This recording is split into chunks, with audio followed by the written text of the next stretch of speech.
একটা গ্রামে থাকত এক বিশাল বড় দৌতাকার মুরগি। মুরগিটা এত বড় ছিল যে সবাই তাকে দূর থেকে দেখলেই অবাক হয়ে যেত।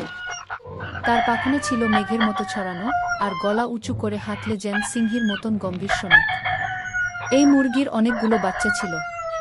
বাচ্চারা ছোট্ট ছোট্ট হলদে রঙের তুলোর মতো নরম। তারা মায়ের চারপাশে সারাদিন লাফিয়ে লাফিয়ে খেলত। দৌতাকার মুরগি বাচ্চাদের সবসময় রক্ষা করত। যখনই আকাশে বাজ পড়ত কিংবা শিয়াল আশেপাশে ঘোরাঘুরি করত, তখন সে নিজের বিশাল পাখনা মেলে দিয়ে সব বাচ্চাকে লুকিয়ে রাখত। একদিন গ্রামের বাচ্চারা খেলতে খেলতে দূরে চলে গেল। হঠাৎই একটা বাঘ গর্জন করে উঠল। বাচ্চারা ভয় পেয়ে কাঁদতে লাগল। তখন সেই বিশাল দৌতাকার মুরগি সাহস করে ছুটে গেল।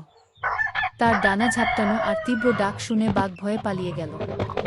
তারপর থেকে গ্রামের সবাই মুরগিটাকে শুধু দৌতাকার মা-ই বলে ডাকত, কারণ সে নিজের বাচ্চাদের যেমন ভালোবাসত তেমনি অন্যদেরও রক্ষা করত।